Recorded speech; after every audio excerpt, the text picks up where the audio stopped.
I rise to reply to the Minister of Finance's budget speech and the budget in this first session of the 61st Legislative Assembly. That's quite something. You know, Madam Speaker, the Premier in her throne speech this fall identified once again health care as being the #1 priority in the province. And it continues to be the #1 priority for New Brunswickers. In fact, it continues to be the #1 priority of my constituents and from New Brunswickers in all 4 corners of the province who contact me with and share really heartbreaking stories about their wrenching difficulty in accessing primary health care. My colleague and I have repeatedly called for a generational investment to fix our health care system. And I have said repeatedly that to do so will likely require carrying a budget deficit. Voila. But it is important to know and to remember we're talking about the lives and the well-being of New Brunswickers in a very direct way when we talk about health care. Je comprends les défis à relever. Les gouvernements successifs ont sous-financé les soins de santé par rapport à toutes les autres provinces, ainsi que d'autres services publics essentiels tels que les soins de santé mentale, les soins aux personnes âgées, la protection sociale, l'éducation, le logement abordable et la protection de l'environnement. Il en va de même pour les services vitaux destinés aux victimes de les violences entre partenaires intimes, les violences conjugales, et aux enfants ayant subi des services sexuels. In fact, we have, as a result, significant deficits in our social services across the boards. The needs are great, and the temptation to put a little here and a little there is, I'm sure, significant. So, as a result, like the government has succumbed to that, the health care budget, which is supposed to be the #1 priority, was only increased by 1.8%, roughly the rate of inflation last year. So, only $30 million is budgeted to improve access to primary health care through the beginning of a transition to collaborative care teams. This is far below the $50 million a year that the New Brunswick Medical Society says is required, and the $100 million that we had costed in our campaign platform to reduce the wait lists for primary health care providers even faster. Yesterday, Dr. Lise Bavin, the president of the New Brunswick Medical Society, was out in the media describing the small increase in the health budget as, I quote, insufficient to catch up to our neighbours and address the significant challenges facing our health system. Madam Speaker, it was time to rip off the Band-Aid on health care spending, and that didn't happen. While recognizing the looming trade war with the United States, she correctly said, we cannot let the health and well-being of our citizens continue to be marginalized by the issues of the day, no matter how pressing they may be. Neglecting our tattered healthcare system is not the answer. Madam Speaker, what she's talking about is exactly what has happened year over year over year across multiple governments to bring us to the point where we are today, to bring us to a point where during the COVID pandemic, the fear among people in government, the fear among people in the healthcare system was that our healthcare system would crash under the weight of the pandemic, which necessitated taking public health measures that we've never seen taken before in our province. While recognizing there are as many as 180,000 New Brunswickers without a healthcare provider, 180,000 with no medical home, it's staggering. During question period on Wednesday, I asked the Minister of Health how many of those 180,000 unattached patients would be moved from the wait list to collaborative care teams as a result of the $30 million investment provided for in the budget. He said a lot. A lot. Well, we'll do a little math in a minute. I asked him how many years it would take at this rate to eliminate the wait list with everyone having a medical home. He said that's his goal, but he couldn't say how many years that would take. Well, there are some stats out there, and the Premier's repeatedly said she's a bit of a statistics wonk. So today, 21% of New Brunswickers lack a permanent health care provider, 21%. At the Premier's State of the Province address in January, she said her goal was to reduce that percentage of New Brunswickers without a health care provider from 21% to 15% by the end of her government's 4-year term, taking the wait list down to 125,000 from 185, removing 55,000 people from the New Brunswick Health Link waiting list. Madam Speaker, that's just not ambitious enough, given the circumstances that New Brunswickers are facing day in and day out, the tremendous hardship that so many have in accessing health care and what that means for their health, what that means for their well-being, and what that means for their ability to manage their chronic diseases, of which we know we have one of the highest percentage of chronic diseases among the population in New Brunswick.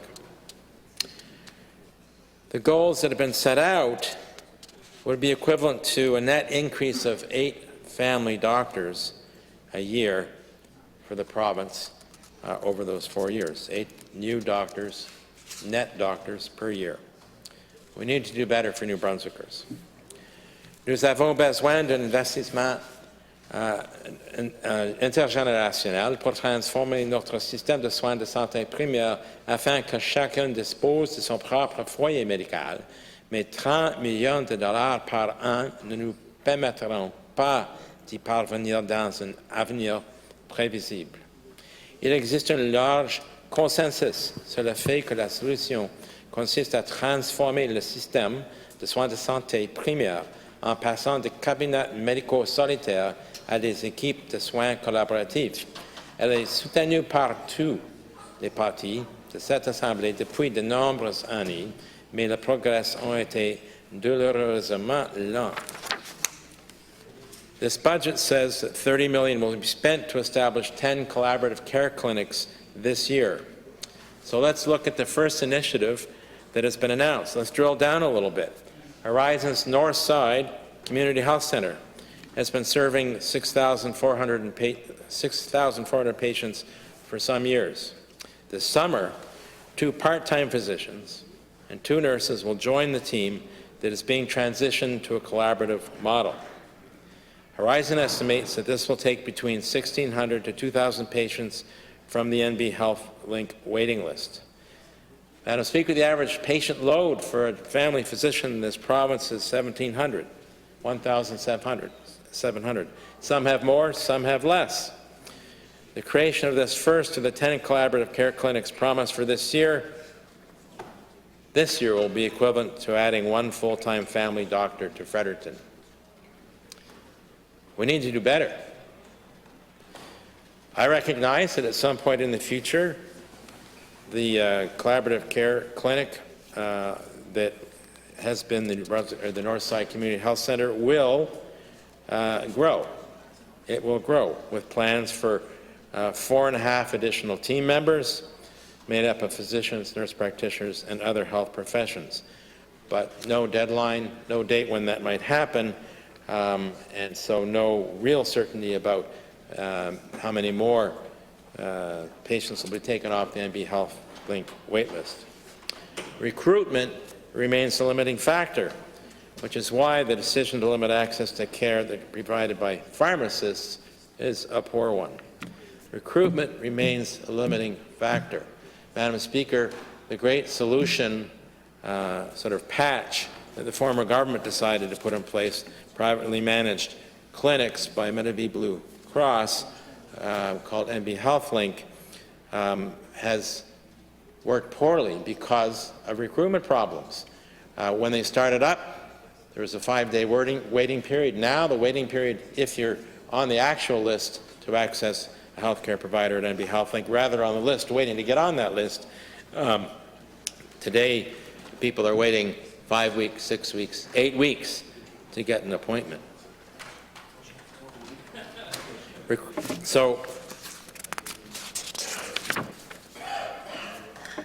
given all of this, Madam Speaker, I can't understand why this government took the decision to abandon paying for Strep A testing and chronic disease management at pharmacies. It's been very successful. In fact, up to 10,000 patients have avoided going to the ER over the past 6 months as a result of the pilot project. Provided rapid relief to people suffering with bacterial infections and support for those dealing with chronic disease. Real, rapid access, Madam Speaker. In fact, the new Northside, not the new, but the Northside Community Health Centre, which is being transformed into now a collaborative care model, is in the same mall as Lawton Drugs, as pharmacists, Madam Speaker, who are right there, who could continue to be part of this program. So it was a mistake. Now, la Nouvelle-Écosse a profité du succès évident du projet pilote consistant à faire appel à des pharmaciens pour le dépistage et le traitement de streptocoque, et il a étendu à l'ensemble de la province. Ce budget devrait financer le dépistage et le traitement de streptocoque A dans les pharmacies de la province, mais la décision a été prise de fermer cet access. It's incomprehensible, and it should seriously looked at. The government should seriously look at reversing that. Sort of the same problem exists, Madam Speaker, for expanding the testing by pharmacists and treatment of urinary tract infections. Funding in this budget, just like funding in the budgets of the past government, stops for treating people 65 or over with urinary tract infections at pharmacies. There's no reason for that, Madam Speaker. It's arbitrary. There's no science behind it. It's just a way of spending less money. And yet people with UTIs over 65 are subjected to unnecessary suffering. And ultimately, if they don't have a health care provider or one they can see rapidly, a trip to the ER. And this isn't the only place where pharmacists are limited in some ways, particularly around prescriptions they can write. Those seeking prescription renewals that require blood tests for those prescriptions have difficulty accessing them without a health care provider. I get many, many calls from people who are in that situation. Difficulty accessing their blood tests, therefore they can't get their prescriptions renewed in a timely way. Young people, as we know, suffering extraordinarily these days from anxiety and depression, are increasingly relying on prescriptions for Ativan to manage their serious anxiety issues. They're in a pickle if they don't have a family health care provider. The ER won't renew those prescriptions. So they have a challenge in maintaining their meds, Madam Speaker. Pharmacists can't renew those prescriptions, Madam Speaker. So this needs to be addressed. One of my constituents wondered if, well, maybe the solution would be to draw on the doctors who are working temporarily once a month in doing rounds in the hospitals to be able to actually order renewal of these prescriptions for young people on Ativan. I don't know if that can work, but it was an interesting idea. The other thing in the healthcare space, Madam Speaker, this budget really did not address at all was expanding our rudimentary mental health care system. It's clear from what I hear from constituents trying to access mental health care, young and old, when they're in an emergency, there's not much they can do. The mobile mental health care teams that exist need to be funded to operate 24/7 so they can be truly considered mental health responders, first responders. They also need to be expanded to a greater number of communities because the mobile mental health team is off in, say, Boys Town, Madam Speaker, well, they're not available in Fredericton, or vice versa. They also need to be expanded to a greater number of communities. This would be a huge help to those struggling with mental health, as well as to the police constables who struggle to deal with mental health calls at night when the mobile mental health teams are shut down. I've met with the Chief of Police on a number of occasions in Fredericton, who has explained how important and significant and helpful the mobile mental health care teams are in dealing with mental health calls, because they are not trained to do so. But when night comes, they're on their own. That needs to change.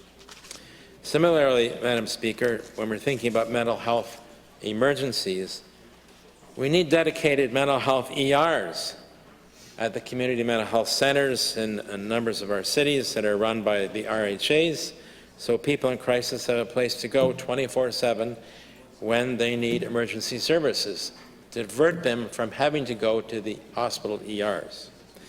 In those communities, Madam Speaker, where there are no community mental health centers, then the hospitals should have separate mental health ERs, as numerous hospitals across this country have. That will require some budgetary allocations, Madam Speaker, but it absolutely is essential. The other thing, Madam Speaker, with respect to health care is the budget doesn't address in any meaningful way that I can see in the budget the need to tackle the increasing rate of addictions. We need addiction counselors on the street to meet those struggling with addictions where they are at, whether young or old. We need community addiction counselors who can be in community centers and in schools and in universities and colleges. We seem to be relying far too much on the idea of the minimal number of beds we have in addiction treatment centers in this province, rather than augmenting that with other addiction services, like a comprehensive program of harm reduction, Madam Speaker, which can lead to treatment, but certainly saves people's lives. And tragically, the budget was silent on this. On housing, Madam Speaker, which turns out to be the government's second priority, I was pleased to see that the budget included $30 million for the repair and new construction of affordable housing, with specific mention of nonprofit and cooperative housing providers. And this is critical, Madam Speaker, and this would not include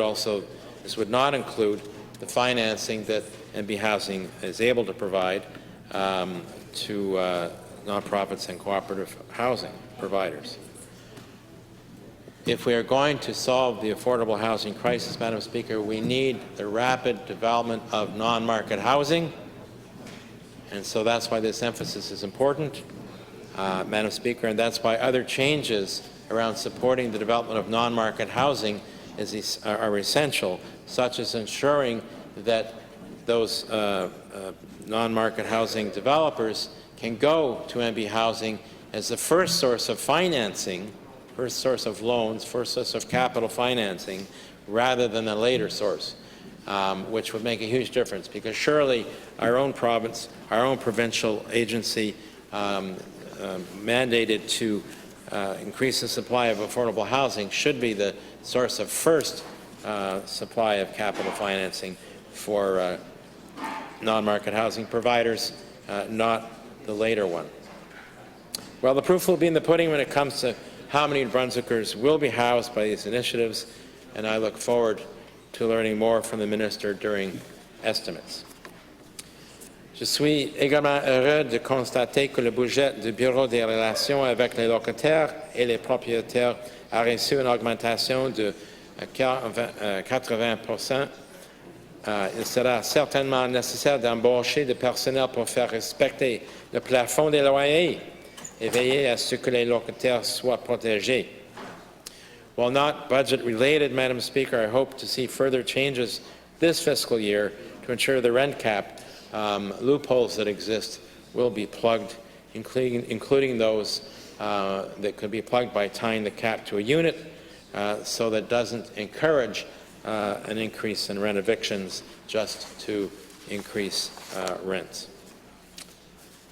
When it comes to affordability, Madam Speaker, this budget is silent on helping the most vulnerable in society to make ends meet.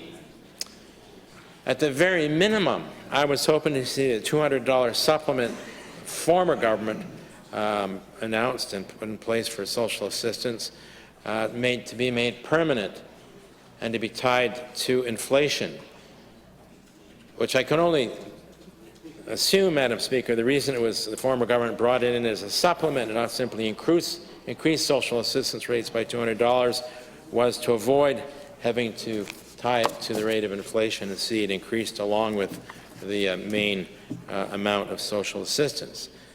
This is a straightforward thing to do.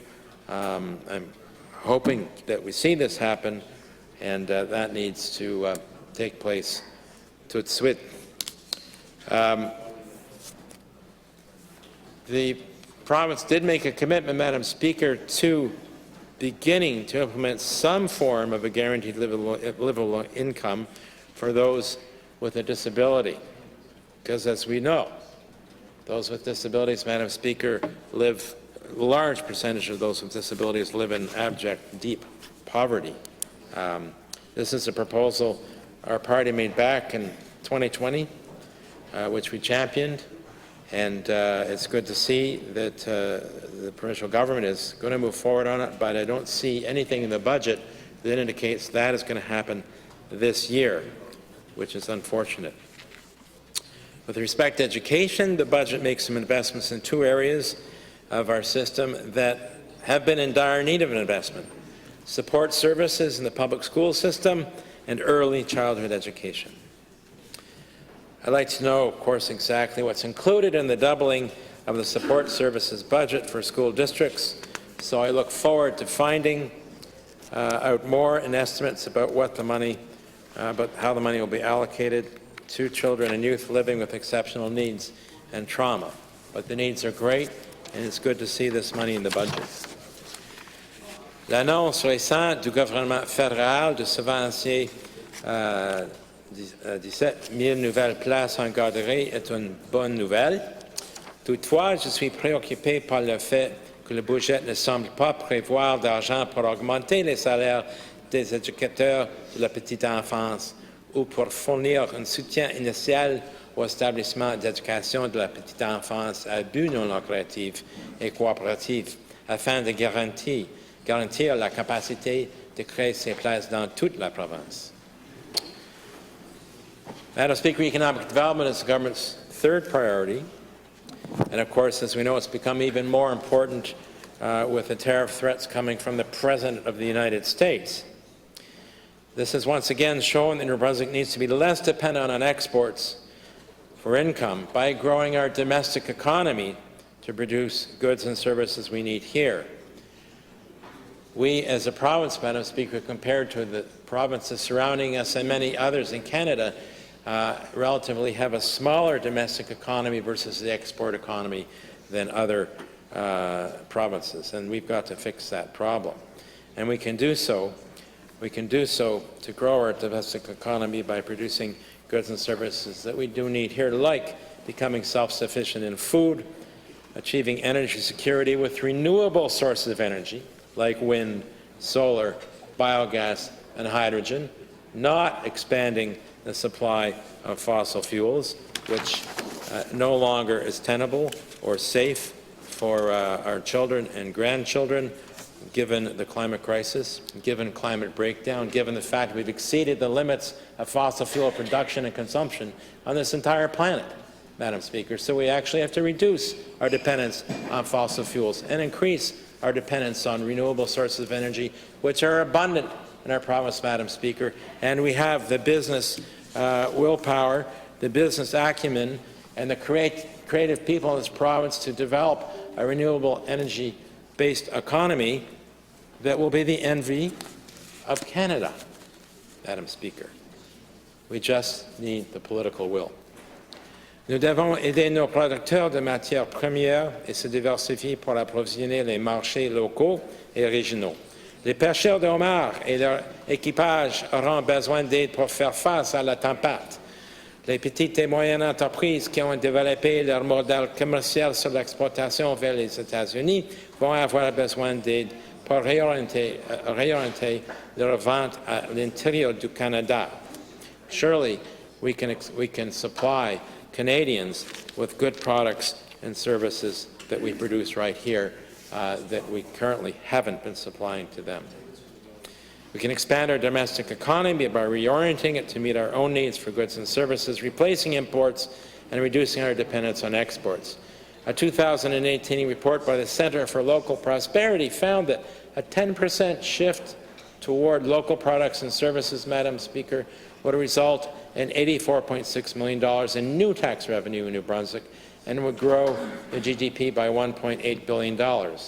And Madam Speaker, let's do this in the context of the Premier's interest in creating a free trade zone among the 4 Atlantic provinces. Let's do this together across this region to make us stronger, Madam Speaker, more secure and more resilient, which will require levels of cooperation among the Atlantic provinces we haven't seen for some time, and which will require to better support the Council of Atlantic Premiers with staff to ensure that that collaboration can occur.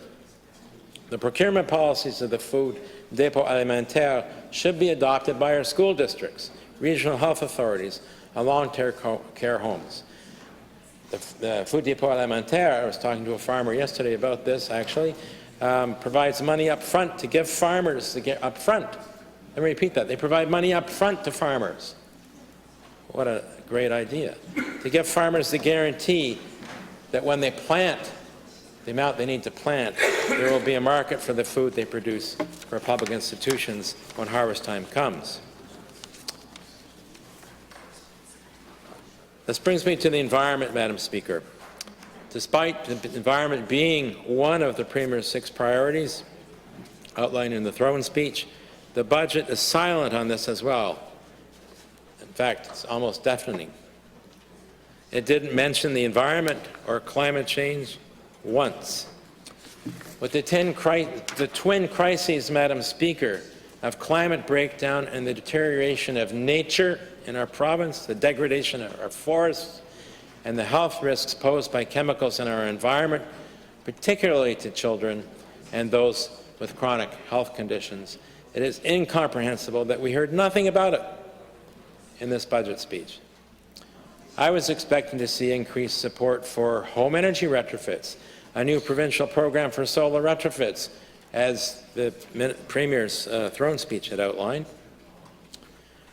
I was expecting to see support for public transportation, Madam Speaker, an environmental measure, an affordability measure, Madam Speaker, combined, addressing both at the same time, as is often the case, reducing our environmental impact while increasing affordability, Madam Speaker. Our public transportation system is a patchwork of services, Madam Speaker, because there is no one in the Department of Transportation and Infrastructure with the mandate to help coordinate the public transportation network in New Brunswick, Madam Speaker, and it's not something that was in the mandate letter for the Premier, for the Minister of Transportation and Infrastructure, and I hope the Premier is willing to mail him an addendum.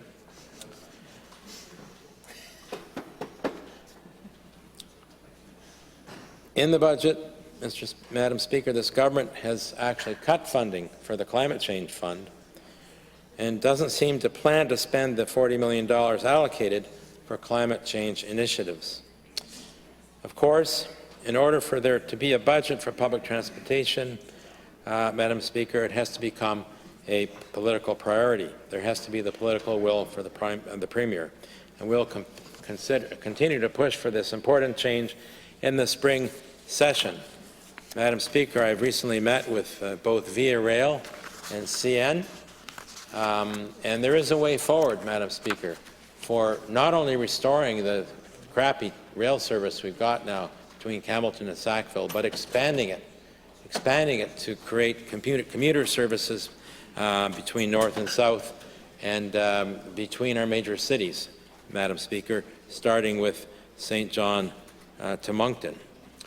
But we need some people dedicated to that work, Madam Speaker, as we do to improve the bus system in our province, Madam Speaker, and to further support city transit. La poursuite des actions visant à préparer et à protéger les gens du Nouveau-Brunswick contre les effets du changement climatique ne peut pas être sacrifiée au nom de l'équilibre budgétaire. Le changement climatique est là. Nous le voyons avec la fréquence accrue des tempêtes intenses et des incendies de forêt. Il est décevant de constater qu'il n'a pas été fait mention du Fonds de défense côtière pour aider à protéger les Nouveau-Brunswickois qui vivent le long des 2250 km de côte du Nouveau-Brunswick. We have an incredible coastline, Madam Speaker, and of all provinces, given our coastline, we should be moving forward rapidly with a fund to help shore up our coasts from coastal erosion, protect people's homes, their communities, and infrastructure. Last week, Prime Minister Carney announced that he has cancelled the consumer carbon tax. Madam Speaker, that makes it all the more urgent for the provincial government to strengthen the industrial carbon tax. According to the Canadian Climate Institute, this is the best way to drive down carbon emissions and make industry pay their fair share, rather than externalizing the costs of their pollution on the health of New Brunswickers and the future of our children. The revenues from the industrial carbon tax must be used to help protect New Brunswickers against the effects of climate change, help us lower our emissions, rather than sending that money back to those large corporations, as currently is the practice. Another priority, Madam Speaker, that the Premier had was that the budget was not silent on under the, I guess, the transparent leadership issue, was the gutting of the Leader's Allowance and Caucus budget for the third party in this House. The New Brunswick Legislative Assembly Act provides funding for the leaders of all registered parties to hire staff, pay for office expenses, translation, and travel around the province to carry out their duties. It also provides for a per MLA supplement to the budget to address the need for bigger budgets with bigger caucuses. Proportionately, the Green Party leader, myself, and caucus budget received one of the largest cuts in the entire provincial budget. A formula has existed since 2018 to establish a minimum budget for elected leaders of third parties. It was unanimously agreed by all four parties in the Legislative Assembly that this amount would be $250,000, with $25,000 added to it for each MLA elected. This formula, with adjustments for inflation, was followed for the past 6 years. Following the 2020 election, the People's Alliance returned with one fewer MLA. Their budget was cut by the required $25,000, but they maintained the rest of their budget.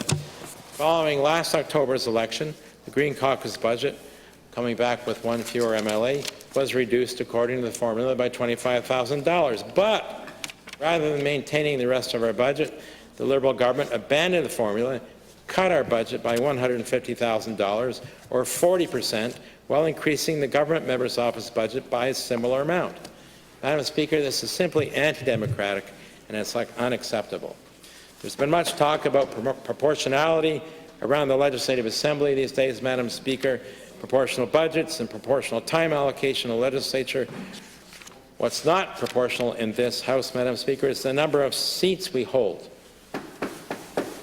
With 14% of the vote we received in the general election, if we want to talk about proportionality, we should have 6 seats in this Legislative Assembly, not the 2 we currently have.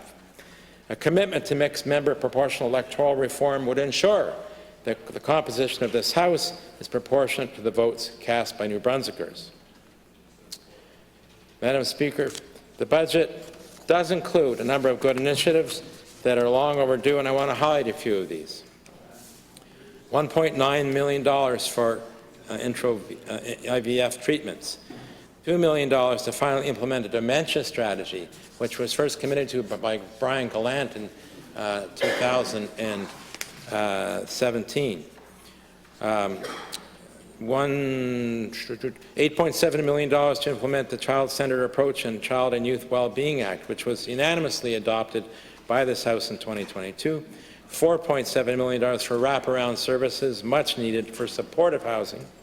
$9 million for transition homes, and that is certainly much needed. The explosion in intimate partner violence we've seen since the pandemic, Madam Speaker, is chilling, and this will be of significant assistance. Additional funding for the New Brunswick Women's Council and the Women's Equality Branch also much needed.